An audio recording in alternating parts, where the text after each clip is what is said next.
हाँ जी, ਜਿਹੜਾ income tax ਦਾ topic ਰਾਜੇ ਅੱਜ ਆਪਾਂ ਕਵਰ ਕਰਨਾ ਵਾ ਇਸ ਵੀਡੀਓ ਦੇ ਵਿੱਚ ਉਹ ਹੈਗਾ ਐਗਜ਼ੈਂਪਟਡ ਇਨਕਮ। ਐਗਜ਼ੈਂਪਟਡ ਇਨਕਮ ਦਾ ਮਤਲਬ ਕੀ ਹੁੰਦਾ ਬੇਟੇ? ਐਗਜ਼ੈਂਪਟਡ ਇਨਕਮ ਮੀਨਸ ਉਹ ਇਨਕਮ ਜੋ ਇਨਕਮ ਟੈਕਸ ਦੇ ਪੁਆਇੰਟ ਆਫ ਵਿਊ ਦੇ ਨਾਲ ਮਾਫ ਹੁੰਦੀ ਹੈ, ਇਹਦੇ ਤੇ ਕਿਸੇ ਤਰ੍ਹਾਂ ਦਾ ਟੈਕਸ ਨਹੀਂ ਲੱਗਦਾ, ਦੈਟ ਇਜ਼ ਕਾਲਡ ਐਗਜ਼ੈਂਪਟਡ ਇਨਕਮ। ਅਕਸਰ ਕੁਐਸਚਨ ਪੁੱਛ ਲਿਆ ਜਾਂਦਾ ਵਾ ਐਗਜ਼ਾਮ ਦੇ ਵਿੱਚ कि 20 एग्जाम्पटेड इनकम्स दसो, मैं थोड़ा ऑलमोस्ट 30 to 35 या ज़्यादा करवाने की कोशिश करूँगा फटाफट। तो ये थोड़ा important as well as lengthier question होंदा वा एग्जाम का। सो आप शुरू करते हैं विदाउट एनी डिले। हाँ जी बेटे, एग्जाम्पटेड इनकम सब तो पहला अगर मैं एग्जाम्पटेड इनकम की गल करा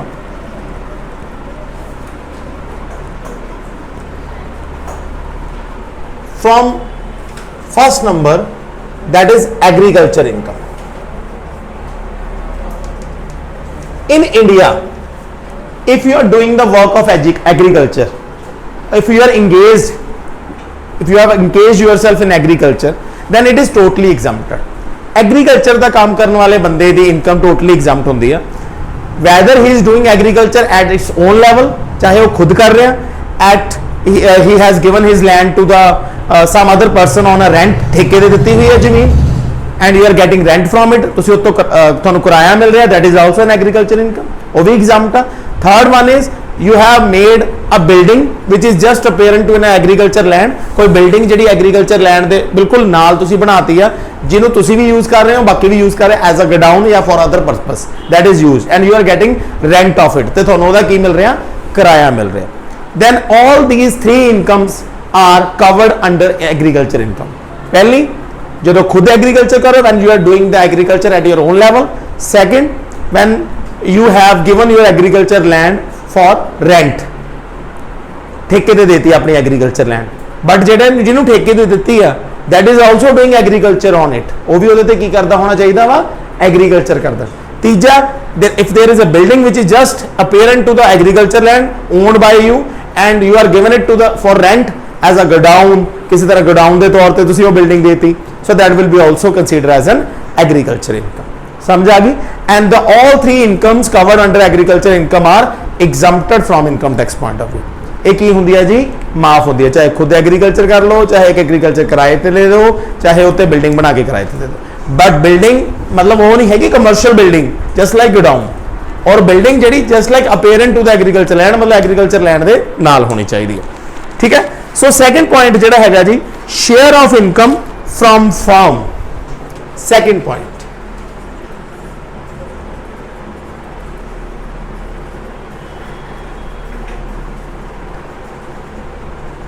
farm means here I am talking about, if I am talking about farm, I am talking about partnership farm. So the partnership farms की होंगे ने बेटा partners, they share profit and losses। और suppose करो partnership farm ने earn किया profit 40,000 ਦਾ, ਉਹਦੇ ਤੇ farm ने की पे किया? टैक्स पे करता 10,000 ਦਾ as a farm, रह गया 30,000, ਉਹ 30,000 ਤਿੰਨ ਪਾਰਟਨਰਸ ਦੇ ਵਿੱਚ ਡਿਸਟ੍ਰੀਬਿਊਟ ਕਰ ਦਿੱਤਾ ਗਿਆ। ਤਾਂ ਜਿਹੜਾ ਸ਼ੇਅਰ ਤਿੰਨ ਪਾਰਟਨਰਸ ਦੇ ਵਿੱਚ ਡਿਸਟ੍ਰੀਬਿਊਟ ਕਰ ਦਿੱਤਾ ਗਿਆ A, B ਤੇ C ਦੇ ਵਿੱਚ, ਉਹ ਦੁਬਾਰਾ ਉਹਦੇ ਤੇ ਟੈਕਸ ਨਹੀਂ ਦੇਣਗੇ। ਰੀਜ਼ਨ ਬੀਇੰਗ 40,000 ਤੇ already on aggregate level they have paid the tax. As a farm ਹੀ ਜਦੋਂ ਉਹਨੇ ਪੇ ਕਰਤਾ, ਪੁਆਇੰਟ ਫੋਲੋ ਕੀਤਾ ਕਿ 40,000 ਜੋ ਫਾਰਮ ਨੇ ਅਰਨ ਕੀਤਾ ਸੀਗਾ ਉਹਦੇ ਤੇ ਫਾਰਮ ਨੇ ਟੈਕਸ ਪੇ ਕਰਤਾ, ਰਿਮੇਨਿੰਗ ਪਾਰਟ ਜਿਹੜਾ ਉਹਨਾਂ ਨੇ ਆਪਣੇ ਪਾਰਟਨਰਸ ਦੇ ਵਿੱਚ ਡਿਸਟ੍ਰੀਬਿਊਟ ਕਰਤਾ, that is exempted firm partners point of view. A ਨੂੰ टैक्स नहीं लगूगा, B नहीं लगूगा, C नहीं लगूगा, फॉर्म ਨੂੰ लग चुका। Is it clear to you बेटा? ठीक है। So if you are getting the share from the partnership firm, then that share is exempted in the hands of the partner। Reason being because the firm has already paid the tax on it in an aggregate form। ठीक है ना, पहले ही form ने उत्ते tax पे करता। दूसरा point clear है बेटे? नेक्स्ट सिमिलर पॉइंट हैगा share of income from Hindu undivided family।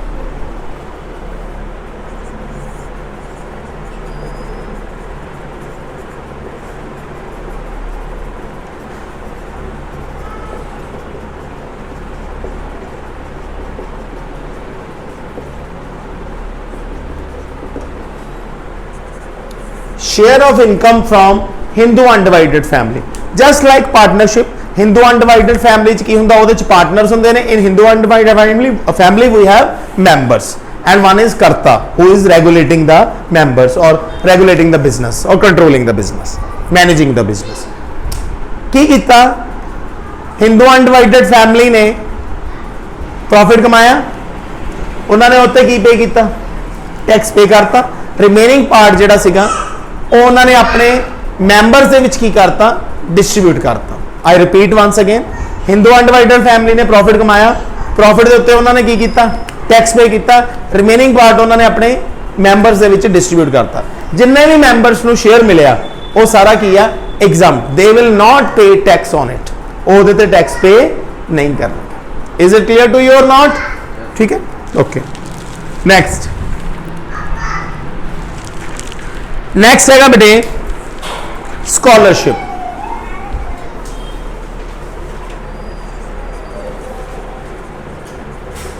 Scholarship कदों मिलती है बेटे? Because of your high grades, जो तुम कोई यूनिवर्सिटी पोजीशन आती है, या there are some special things जिहदे बेसिस ते रिलेटेड टू एजुकेशन, जिहदे बेस ते तुहानूं स्कॉलरशिप मिलती है। सामने ध्यान दो बस, कोई गल नहीं, अगे पिछे पॉइंट्स होणगे, मैनूं जिहड़ा माइंड च आएगा मैं दसी जाऊँगा। जिहड़ी स्कॉलरशिप्स हुंदियां ने ना वो 100% एग्जाम्प्ट होंदियां ने, ठीक है ना। If you are getting the scholarship from the government of India और from any organisation that is exempted from tax point of view, that will not be taxable at all, right? Clear beta? So this is the third point, scholarship, right beta? Clear है? उस तो बाद next आप गल करिए बेटा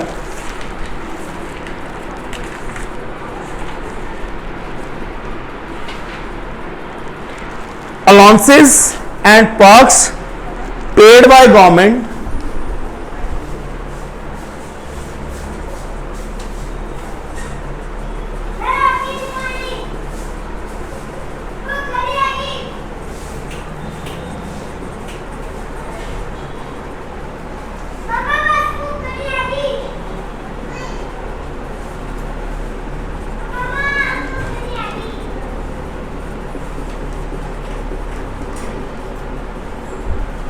allowances and perks paid by government employees serving in abroad। अगर बेटा गवर्नमेंट एम्प्लॉइज ने कोई गवर्नमेंट ऑफ इंडिया दे या सॉर्ट ऑफ, वो अगर बाहर अपनी सर्विसेज दे रहे हैं, they are providing their services outside the Indian territory and they are getting the perks and allowances. Perks means ਜਿਹੜੇ ਉਹਨਾਂ ਨੂੰ नॉन मोनेटरी बेनिफिट मिलते हैं, रहने वास्ते घर चलाने वास्ते गड्डी। अलाउंसेस मीनस पैसे सैलरी तो अलावा, both are exempted. I repeat, allowances and perks given by the government to the government employees serving India, serving outside India. अगर वो बाहर काम कर रहे हैं तो उन्होंने जो पर्क्स से अलाउंसेस मिल, जिदा रॉ एजेंट्स वगैरह होंगे ने, ठीक है ना, अ सॉर्ट ऑफ उदा दे। समझ आ गई ना जी? उस तो बाद हुंदा जी compensation received under Bhopal gas disaster.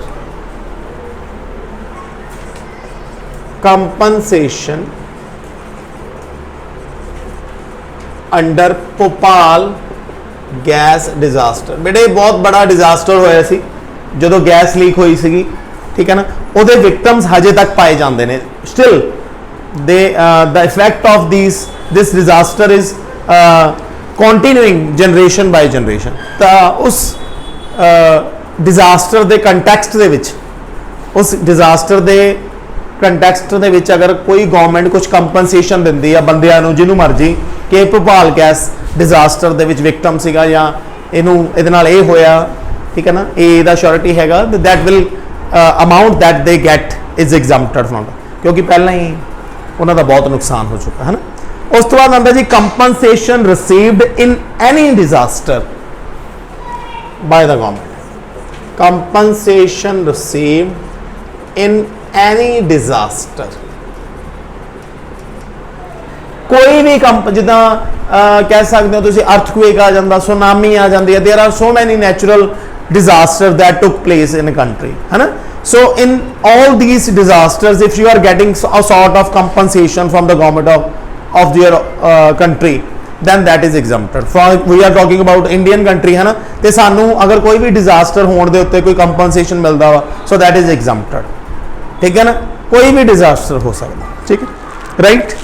Next है जी retrenchment compensation paid to the workman. Retrenchment की होंगे जो किसी वर्कर को रिट्रैच कर दें, रिट्रैचमेंट कंपनसेशन।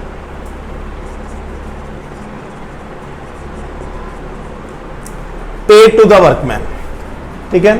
ਇਹ ਕੀ ਹੁੰਦਾ बेटे जो किसी को रिट्रैच करना, किसी को फायर करना, किसी को ਕੱਢਣਾ ਵਾ, ਤੁਸੀਂ ਕਿਸੇ ਨੂੰ ਜੌਬ ਤੋਂ ਰਿਜ਼ਾਈਨ ਦਿਵਾਉਣਾ ਵਾ ਜਾਂ ਉਹਨਾਂ ਨੂੰ ਰਿਟਰੈਚ ਕਰਨਾ ਵਾ, ਤਾਂ ਉਹਨਾਂ ਨੂੰ ਜਿਹੜਾ ਤੁਸੀਂ ਕੰਪਨਸੇਸ਼ਨ ਦੇਣਾ ਐਟ ਦਾ ਟਾਈਮ ਕਿ ਉਹ ਆਪਣੀ ਜੌਬ ਫਾਈਂਡ ਆਊਟ ਕਰ ਲੈਣਾ, ਸੌਰਟ ਆਫ ਕਿ ਉਹਨਾਂ ਨੂੰ ਥੋੜਾ ਟਾਈਮ ਮਿਲ ਜੇ, 5 ਲੱਖ ਤੱਕ ਐਗਜ਼ੈਂਪਟਡ ਹੈ। ਐਕਚੁਅਲ ਜੋ ਤੁਸੀਂ ਪੇ ਕਰ ਰਹੇ ਹੋ ਕੰਪਨਸੇਸ਼ਨ ਤੇ 5 ਲੱਖ ਵਿਚ ਐਵਰੇਜ ਲੈਸ।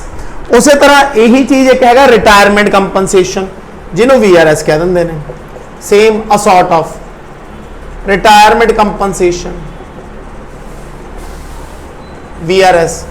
बस शर्त की आ VRS की की कंडीशन होंगी आ, ये PSUs या गवर्नमेंट इंप्लॉयज वगैरह मिलती है। थोड़ी देर पहले ही BSNL डिपार्टमेंट से स्कीम आई सी जिहदे विच 90,000 के अप्रोक्सीमेट बंदियां ने स्कीम च लै लिया। वो की सीगा कि जिहदी जिन्नी मतलब उहदे च ये सीगा कि फस्ट ऑफ ऑल तुहाडी जिहड़ी जॉब आ 25 सालों तो ज़्यादा होनी चाहिए, पहली कंडीशन। दूजा उहदे च की सीगा कि जिन्नी सर्विस तुहाडी रहिंदी आ ਉਹਦੇ 'ਚ ਤੁਹਾਨੂੰ 4 ਸਾਲ ਦੇ ਪੈਸੇ ਮਿਲ ਗਏ ਸੀ। ਪ੍ਰੈਜ਼ੈਂਟ ਸੈਲਰੀ ਦੇ ਅਕੋਰਡਿੰਗਲੀ ਤੁਹਾਨੂੰ 48 ਮਹੀਨੇ ਦੀ ਤਨਖਾਹ ਮਿਲ ਗਈ ਸੀ, ਠੀਕ ਹੈ ਨਾ। ਤਾਂ ਟੈਕਸ ਤਾਂ ਲੈਣਾ ਬਣਦਾ ਸੀ ਨਾ ਉਹਨਾਂ ਤੋਂ, ਬਟ ਫਿਰ ਵੀ ਅਗਰ VRS ਦਾ ਵੀ ਕੰਪਨਸੇਸ਼ਨ ਮਿਲਦਾ। ਹੁਣ ਤੁਸੀਂ ਕਹੋਗੇ what is the difference between retrenchment, ਕੱਢਿਆ ਤਾਂ ਦੋਨਾਂ 'ਚ ਹੀ ਆ, ਬਟ ਬੇਟੇ ਇਹਦੇ 'ਚ ਕੰਡੀਸ਼ਨਸ ਹੁੰਦੀਆਂ ਨੇ ਤੇ ਇਹਦੇ 'ਚ ਬੈਨੀਫਿਟ ਜ਼ਿਆਦਾ VRS ਦੇ ਵਿੱਚ, ਠੀਕ ਹੈ ਨਾ। ਤਾਂ ਜਿਹੜਾ ਉਹਨਾਂ ਨੂੰ ਐਕਸ ਗ੍ਰੇਸ਼ੀਆ ਮਿਲਦਾ ਵਾ, ਪੈਸੇ ਮਿਲਦੇ ਨੇ ਐਡੀਸ਼ਨਲ, ਉਹ 5 ਲੱਖ ਤੱਕ ਟੈਕਸ ਫ੍ਰੀ ਹੁੰਦੇ ਨੇ।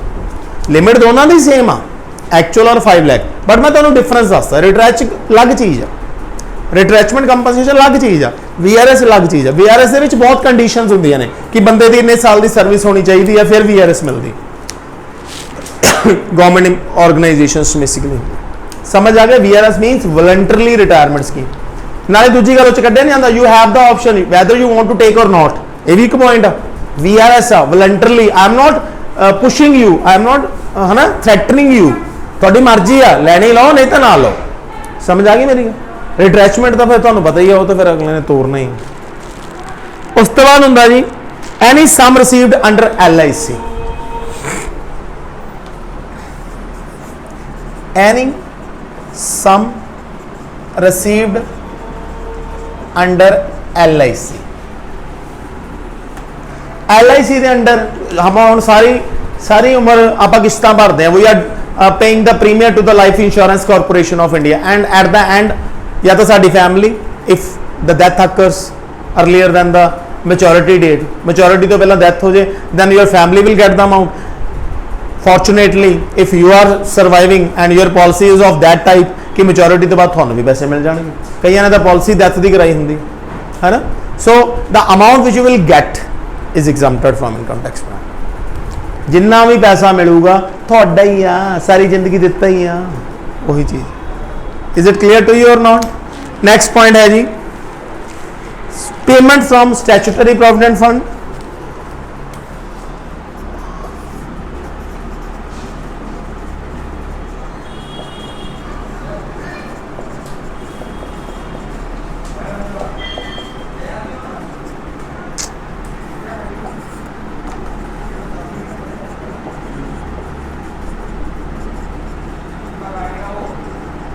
Payment from recognised provident fund.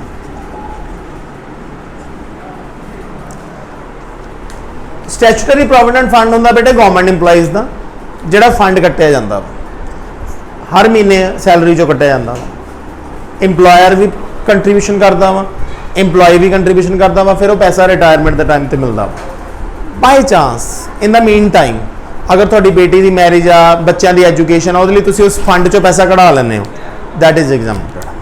ठीक है, कुछ लिमिट होती है कि 19 साल बाद, बट इट इज एग्जम्प्टेड। ठीक है ना। Statutory provident fund, recognised provident fund, both are same, बस the difference is that is for particularly government employees. जो स्टैट्यूटरी प्रोविडेंट होंदा ये सेंट्रल गवर्नमेंट इंप्लॉइज वास्ते होंदा। ठीक है ना। HRA तो पहला कुछ एक कराऊंगा सिंपल जा, अलाउंसेस ऑफ MLAs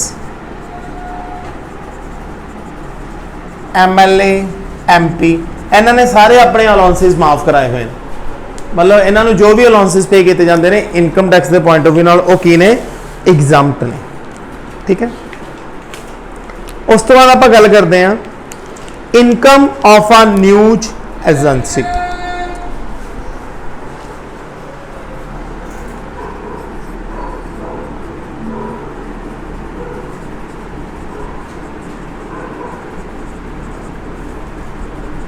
अगर थोड़ी कोई न्यूज एजेंसी है या कोई भी न्यूज एजेंसी आ, अगर उन्होंने कोई इनकम होंगी है बेटे and the agency is using that income for the generation of new news for the welfare of people और in order to make them aware, तो वह जिन्ना भी खर्चा कर रहे हैं नवी न्यूज़ इकट्ठा करने लिए वो एग्जाम्प्ट होंगे।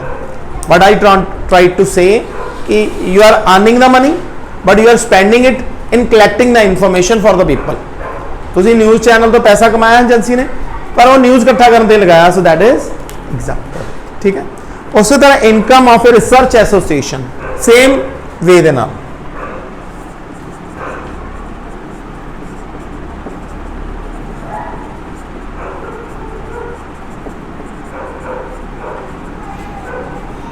रिसर्च एसोसिएशन का भी यही है। If there is any research association you are using it for the purpose of research, you have earned the money and but you are using that money in order to make further research for the welfare of the people, so that is also example। कोई भी research association अगर पैसा कमाती है जिन्होंने अगे research वास्ते ही use कर रही है, दैट इज एग्जाम्पल। ठीक है, उस तो बाद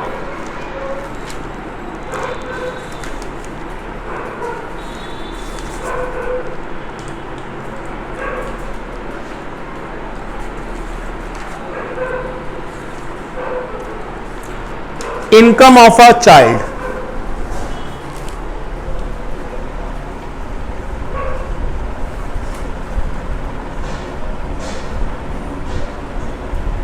$1500 तक एग्जाम्पल, 1500 तक साल की इनकम जिदा चाइल्ड आर्टिस्ट वगैरह होंगे ने या इस तरह का कुछ कह सकते हो, 1500 तक माफ करो। ठीक है,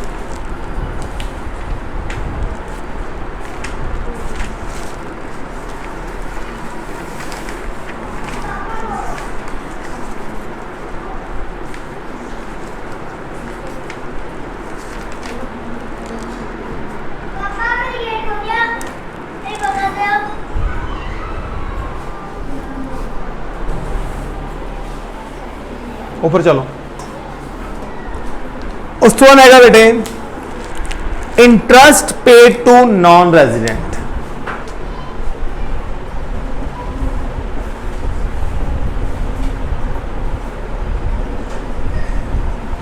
अगर कोई भी नॉन रेजिडेंट है बेटे तो उन्हें 2002 तो बाद कुछ बॉन्ड्स या सिक्योरिटीज ने उन्होंने विच पैसा इन्वेस्ट किया है, that is announced by the central government in official gazette that if the NRIs non-resident is investing the money in a particular types of bonds 2002 तो बाद then it is exempted from tax point of view। समझ आ गई meeting? उन्होंने जेड़ा भी उन्होंने bonds थे, bonds मतलब होंगे सिक्योरिटीज, बट ये central government time to time notify कर दी है कि NRIs वास्ते ने, तो एग्जाम्पट होंगे। इसका पर्पज की होंगे बूस्ट करना, प्रमोट करना, स्टिमुलेट करना बाहरली अर्निंग नूं कि वो इत्थे आके लोग पैसा लगा। ठीक है, उसी तरह interest paid to the non resident on non resident account.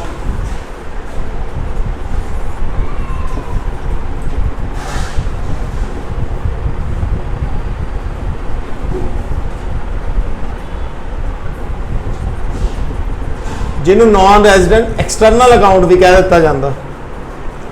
ये बेसिकली की होंदा वा एक तरह ना फॉरेन एक्सचेंज मैनेजमेंट एक्ट के अंडर अकाउंट खोलिया जाता वा। परपज तो वही होंगे कि बाहर लोग आके पैसे जमा कराओ, ये जिन्ना भी ब्याज मिलता वा दैट इज एग्जाम्प्टेड। ठीक है ना, ये 1/4/2005 तो बाद इंप्लीमेंट होया सी, जिहड़ा वो 2002 तो सीगा, 1/4/2005 तो बाद होया सी। ठीक है बेटा, is it clear to you? उस तो बाद नैक्सट है जी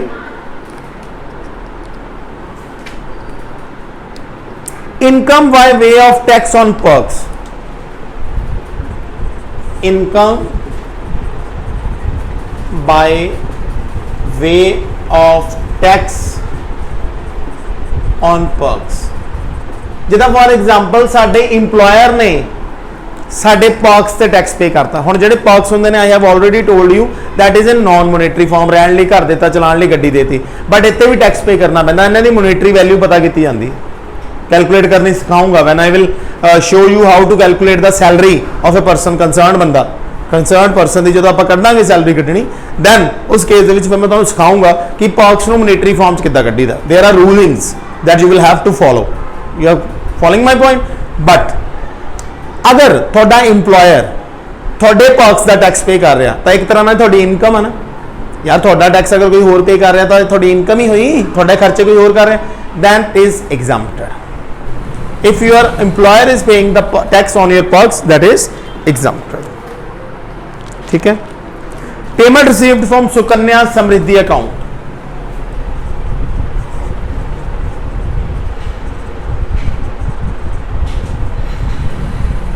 Sukanya Samriddhi account that is meant for the girls, as you know, है ना। Most majority of the girls ही ने। ये आज तक चलो रेशो बराबर ही है, बिल्कुल बराबर है। ठीक है। But I am try to say, I am just try to say कि सुकन्या समृद्धि अकाउंट भी एक लड़की वास्ते, उसकी मैरिज वास्ते, उसकी एजुकेशन वास्ते हर महीने वो पेरेंट्स पैसे जमा कराते हैं। 18 साल बाद वो गुड़िया वा जी पैसे कढ़वा सकती होंगी है। 15 तो 18 साल आ, I will exactly show you. ठीक है ना। तो ये 2014 तो बाद होया सी, and the amount which you can get from it is exempted. ठीक है। साडा ही पैसा वा। उस तो बाद जी allowances received by employee, official allowances received by employee, official allowance, what I want to say, official allowances, official नहीं कहूँगा, the allowances that has been used by the employee for their official duties।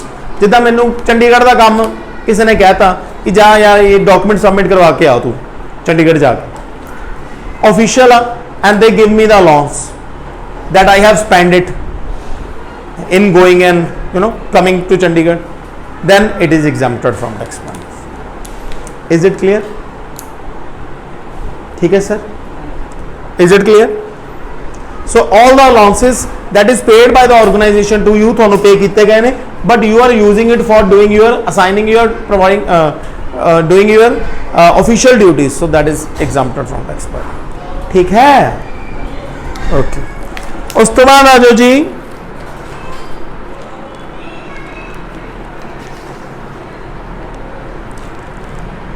income from the one palace of a former ruler।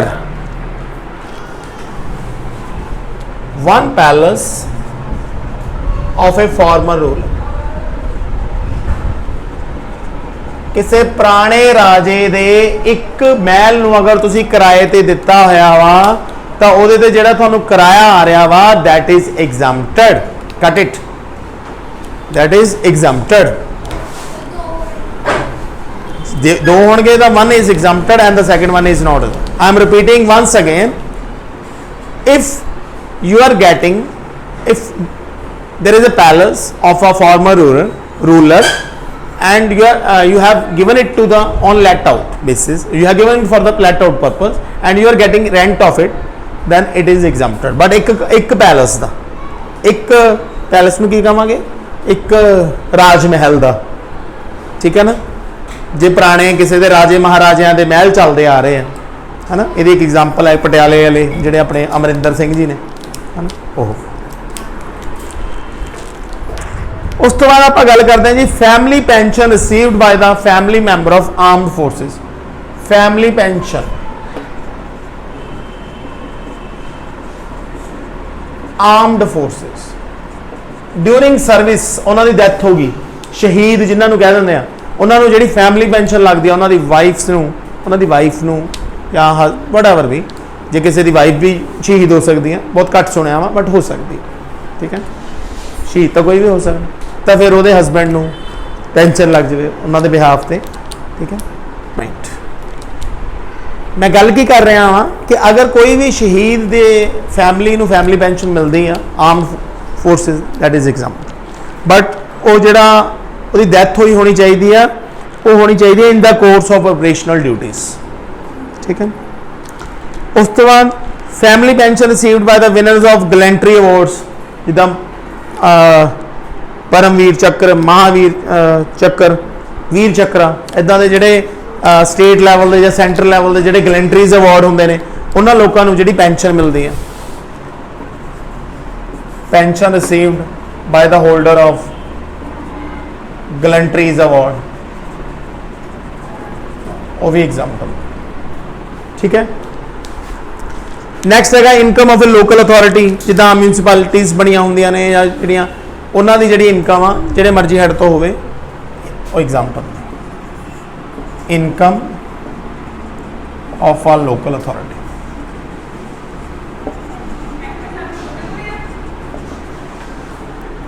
No no. Income of a local authority, if there is an income of a local authority that is exempted. ठीक है।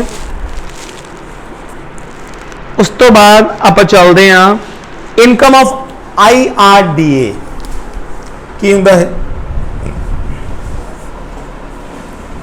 Insurance regulatory development authority, जिदा SEBI record रख दिया, SEBI control रख दिया stock exchange से, उसी तरह IRDA रख दिया इंश्योरेंस कंपनियां दे।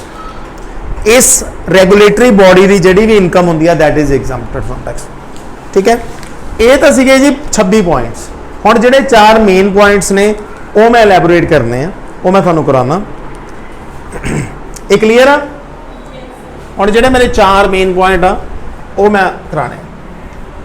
पॉइंट हैगा वा, जिहड़ा पॉइंट हैगा वा वो हैगा HRA,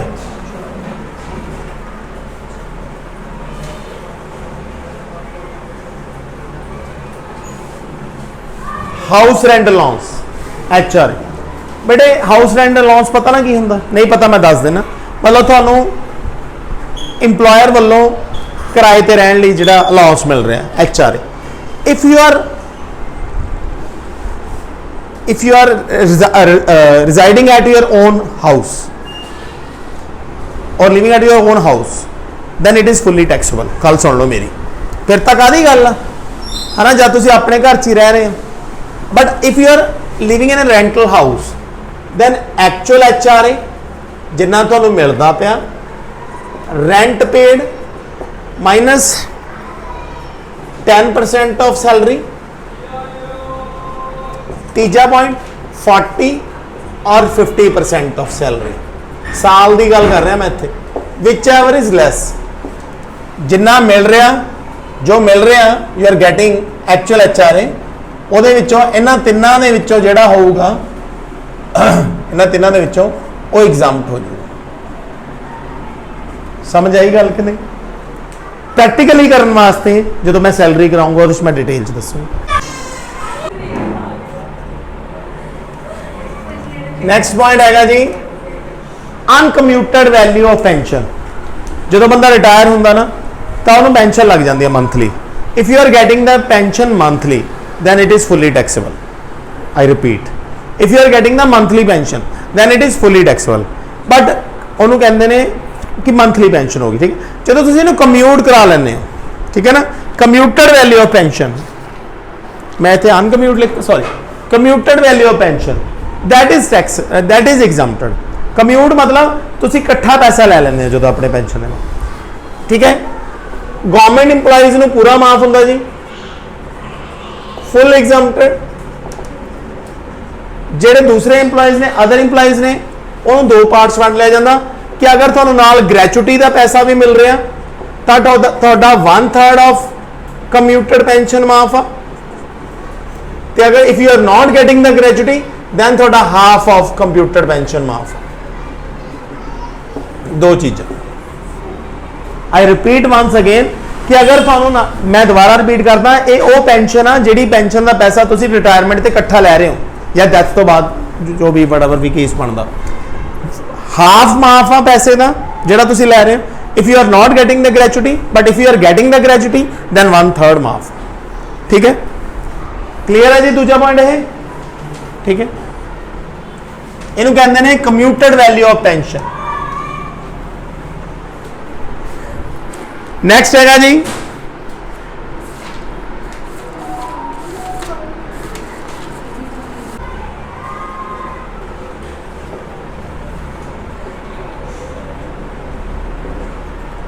leave encashment on retirement. Retirement के जेडे सानू लीव इनकैशमेंट मिलती है, लीव इनकैशमेंट होंगे ने छुट्टियां के पैसे। हर साल हरेक बंदे को कुछ ना कुछ छुट्टियां मिलती ने, अगर वो लै लेंदा तो पैसे कट्टे नहीं जाते, जो नहीं लैंदा तो रिटायरमेंट के टाइम पर उन्होंने पैसे इकट्ठे मिल जाते, वो एग्जाम्प्ट होंगी है। गवर्नमेंट इंप्लॉयज नूं फुली एग्जाम्प्ट, जेडे अदर इंप्लॉयज ने उन्होंने लिमिट आ केड़ी, पहला एक्चुअल जो तुहानूं मिलते पे ने पैसे, दूजा 3 लाख, ये लिमिट हुण इस साल तो 20 लाख हो गई है वैसे, बट तुहाडियां बुक्स दे विच 3 लाख के हिसाब नाल ही चलांगे, ठीक है। तीसरा point cash equivalent leave salary, मैं समझाना है की हुंदा। Cash equivalent leave salary at the time of retirement, इसका मतलब होंदा उन्ने दिनों की सैलरी जिन्नियां छुट्टियां तुहाडियां at the time of retirement पईयां सीगियां, जिद्दां 150 छुट्टियां पईयां ने या उन्ने दिनों की सैलरी, ठीक है ना। दैट विल बी रिकॉर्डेड और नॉट इफ, ठीक है ना, जे पता लग गया ना। सो ये वो होंदी आ सैलरी, मतलब जिद्दां किसी दी 150 छुट्टियां इकट्ठियां हुई तो 150 दिनों की सैलरी, जिहड़ा मैं तीजा पॉइंट गया, ये 3 लाख की लिमिट आ, ठीक है ना, वो एक्चुअल जिहड़ा हैगा। चौथा पॉइंट की है, चौथा पॉइंट हैगा 10 मंथ्स, चौथा पॉइंट है एवरेज सैलरी ऑफ 10 मंथ्स।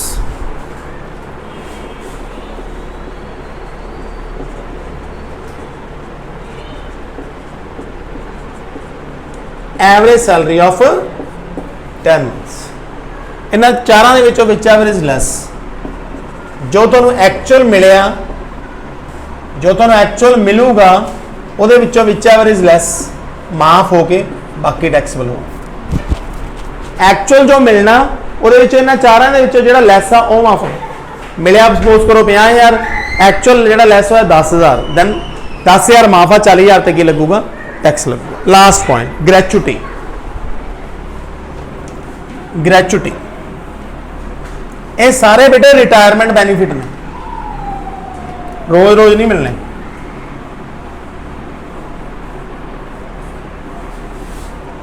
ग्रैचुटी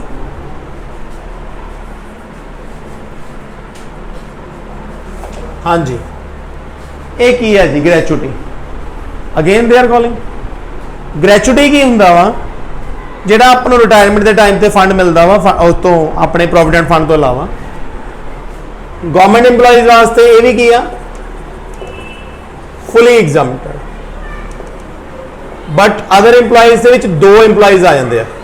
तुसी पेमेंट ऑफ ग्रैचुटी एक्ट के अंडर आने हो या पेमेंट ऑफ ग्रैचुटी एक्ट के अंडर नहीं आते, पोगा के अंडर आने हो या पोगा के अंडर नहीं आते। सिर्फ फर्क की आ, लिमिट सेम ही ने, बाकी प्रैक्टिकल डिफरेंस दसांगे। प्रैक्टिकल डिफरेंस है ने। मैं गल की कर रहा ग्रैचुटी की अगर गल करिए बेटे, now we are talking about gratuity. Gratuity च की हुंदा वा, जेडे ये भी एक फंड आ जिहड़ा रिटायरमेंट तो बाद मिलता वा, रिटायरमेंट तो बाद मिलता वा। गवर्नमेंट इंप्लॉइज नूं तो यह भी माफ आ, अदर इंप्लॉइज नूं अगर तुसीं पोगा एक्ट के अंडर आने हो या नहीं आते, पोगा means payment of gratuity act. 3 point अगर आने हो वो की आ, जी एक्चुअल ग्रैचुटी मिली ओह एक्चुअल ग्रैचुटी तो मिलूगी या 20 लाख या 15 days salary for completed year of service. जेडे 15 डेज की तनख्वाह पहला मतलब लास्ट वाले महीने के हिसाब नाल 15 डेज की तनख्वाह कट लोगे, वो कितना करनी है 15/26 करना वा, 4 संडे नहीं लैने, वर्किंग डेज लैने, फिर उन्होंने कंप्लीटेड ईयर जिन्नी तुसीं सर्विस की है मल्टीप्लाई कर देना। प्रैक्टिकली मैं तुहानूं दस दूंगा। मेरे कहने का मतलब इन्हां 3 लिमिट्स के विचों जिहड़ी लैस अमाउंट आ दैट विल बी एग्जाम्प्टेड। अगर तुसीं पोगा के अंडर नहीं आते पेमेंट ऑफ ग्रैचुटी ते, दैन एक्चुअल ग्रैचुटी जो तुहानूं मिल रही है, दूजा 20 लाख, तीसरा हाफ मंथ सैलरी, फर्क की आ ਇਹਦੇ ਚ ਕੀ ਹੋਊਗਾ कि बेटा ਇਹਦੇ ਵਿੱਚ ਜਿਹੜੀ ਆਪਾਂ ਸੈਲਰੀ ਲਵਾਂਗੇ 15 ਦਿਨਾਂ ਦੀ ਸੈਲਰੀ ਲਵਾਂਗੇ 15/26 ਕਰਕੇ ਉਹਦੇ ਚ ਆਪਾਂ 15/30 ਕਰਾਂਗੇ ਇਹ ਫਰਕ is it clear to you